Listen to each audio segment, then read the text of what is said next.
Para una réplica, senador Álvaro Uribe. Gracias, señor presidente. Conozco la intemperancia mentirosa. Desde que me propuse que el SENA se multiplicara, como en efecto en mi gobierno se multiplicó por 8.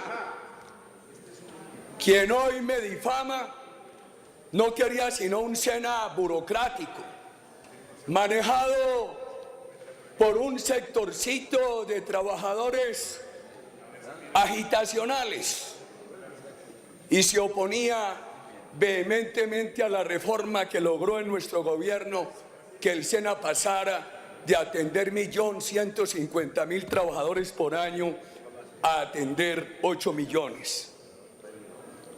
Ecuador, ¿cómo está de feliz Diosdado Cabello,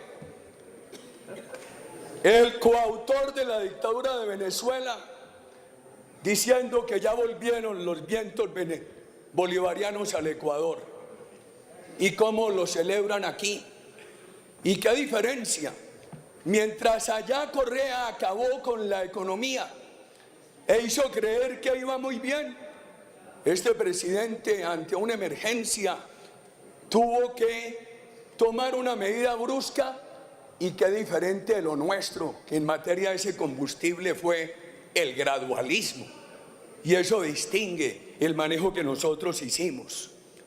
Yo encontré el endeudamiento general del Estado en Colombia en el 56, lo bajé al 43.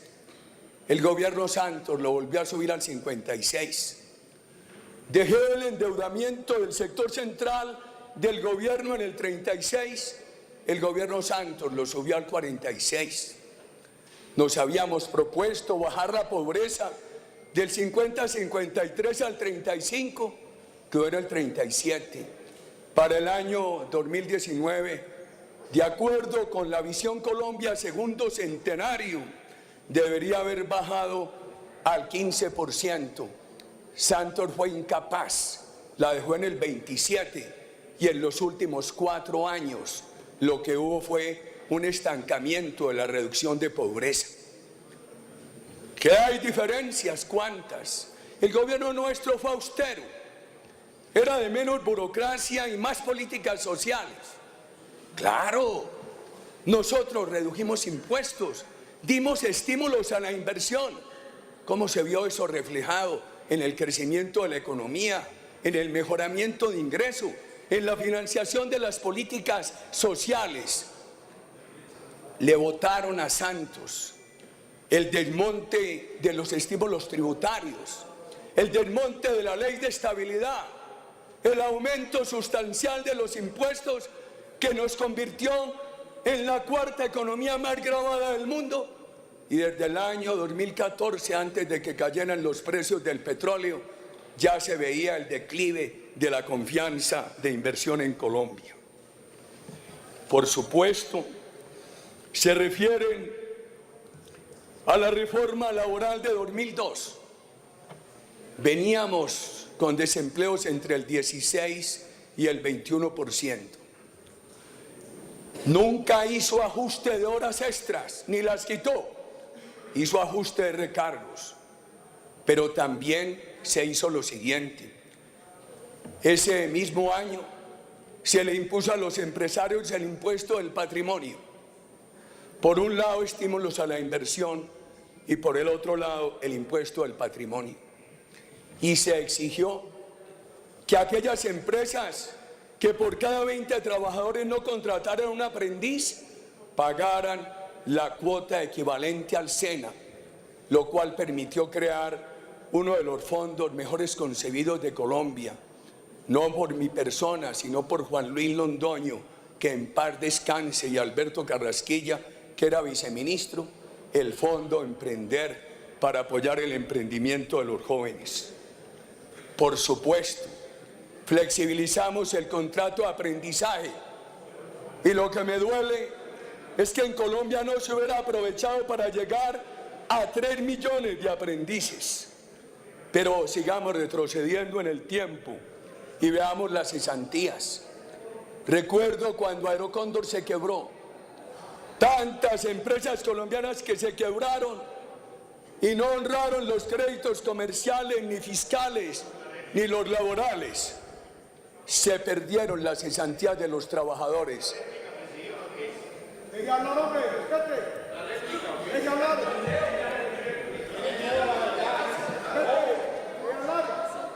Entonces, desde que se aprobó esa reforma que acaban de cuestionar nuevamente, no se pierde un peso de la cesantía de los trabajadores de Colombia.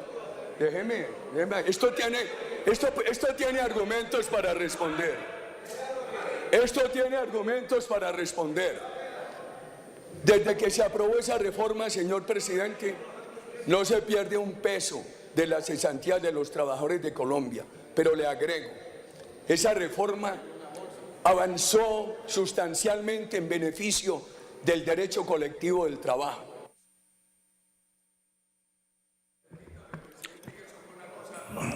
Sí. Un atentado contra lo que yo he procurado hacer honradamente por este país. Esa ley 50 que tanto critican fue la que modernizó el derecho colectivo del trabajo. Por primera vez este país se elevó a la categoría de delito la persecución sindical. Fue en esa ley.